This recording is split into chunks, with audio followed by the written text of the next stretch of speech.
മലേഷ്യയ്ക്ക് മലാക്ക കടലിടുക്കിന് മുകളിൽ രൂപപ്പെട്ട സെന്യാർ ചുഴലിക്കൊടുങ്കാറ്റ് കരയിലേക്ക് പ്രവേശിക്കാൻ പോകുന്നു എന്ന് കേന്ദ്ര കാലാവസ്ഥാ നിരീക്ഷണ വിഭാഗം മുന്നറിയിപ്പ് നൽകി. ചുഴലിക്കാറ്റിന്റെയും ന്യൂനമർദ്ദത്തിന്റെയും പശ്ചാത്തലത്തിൽ സംസ്ഥാനത്തടുത്ത 4 ദിവസം മഴയ്ക്ക് സാധ്യതയുണ്ടെന്ന് കേന്ദ്ര കാലാവസ്ഥാ നിരീക്ഷണ വിഭാഗം മുന്നറിയിപ്പ് നൽകി. ഒറ്റപ്പെട്ടയിടങ്ങളിൽ ഇടിമിന്നലോടുകൂടിയ ശക്തമായ മഴയ്ക്കും ചില പ്രദേശങ്ങളിൽ ഇടത്തരം മഴയ്ക്കുമാണ് സാധ്യതയുള്ളത്. തെക്ക് പടിഞ്ഞാറൻ ബംഗാൾ ഉൾക്കടലിനും തെക്ക് കിഴക്കൻ ശ്രീലങ്കയ്ക്കും ഭൂമധ്യരേഖയ്ക്ക് സമീപമുള്ള ഇന്ത്യൻ മഹാസമുദ്രത്തിന് മുകളിലായി ഉണ്ടായിരുന്ന ശക്തി കൂടിയ ന്യൂനമർദ്ദം വടക്ക് പടിഞ്ഞാറ് ദിശയിൽ സഞ്ചരിച്ച് തീവ്ര ന്യൂനമർദ്ദമായി മാറി. അടുത്ത 24 മണിക്കൂറിനകം ന്യൂനമർദ്ദം അതിതീവ്ര ന്യൂനമർദ്ദമായി മാറാനാണ് സാധ്യതയുള്ളത്.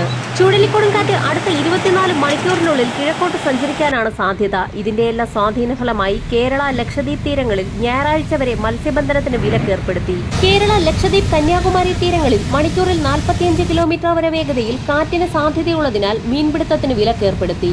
സംസ്ഥാനത്തടുത്ത 3 മണിക്കൂറിൽ തിരുവനന്തപുരം, കൊല്ലം, പത്തനംതിട്ട, ആലപ്പുഴ, കോട്ടയം, ഇടുക്കി, മലപ്പുറം, കോഴിക്കോട്, വയനാട് ജില്ലകളിൽ ഒറ്റപ്പെട്ടയിടങ്ങളിൽ ഇടിമിന്നലോട് കൂടിയ ശക്തമായ മഴയ്ക്കും മണിക്കൂറിൽ 45 മുതൽ 50 വരെ കിലോമീറ്റർ വേഗതയിൽ വീശിയടിച്ചേക്കാവുന്ന ശക്തമായ കാറ്റിനും സാധ്യതയുണ്ടെന്ന് കേന്ദ്ര കാലാവസ്ഥാ നിരീക്ഷണ വിഭാഗം മുന്നറിയിപ്പ് നൽകി. സന്നിധാനത്തും പമ്പയിലും നിലയ്ക്കലിലും മഴ ലഭിക്കുമെന്ന് കാലാവസ്ഥാ വകുപ്പ് അറിയിച്ചു.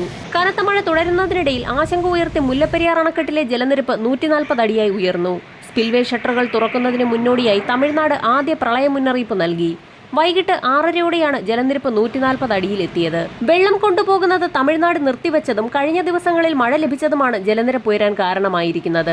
അണക്കെട്ടിലെ അനുവദനീയ സംഭരണശേഷി 142 അടിയാണ്. ഈ സാഹചര്യത്തിലാണ് ജലനിരപ്പ് 140-ലെത്തിയപ്പോൾ ആദ്യ പ്രളയ മുന്നറിയിപ്പ് നൽകി കഴിഞ്ഞത്. സ്പിൽവേ ഷട്ടറുകൾ തുറക്കേണ്ട സാഹചര്യമുണ്ടായാൽ തീരദേശവാസികൾ ജാഗ്രത പാലിക്കണമെന്ന് ജില്ലാ ഭരണകൂടം മുന്നറിയിപ്പ് നൽകി.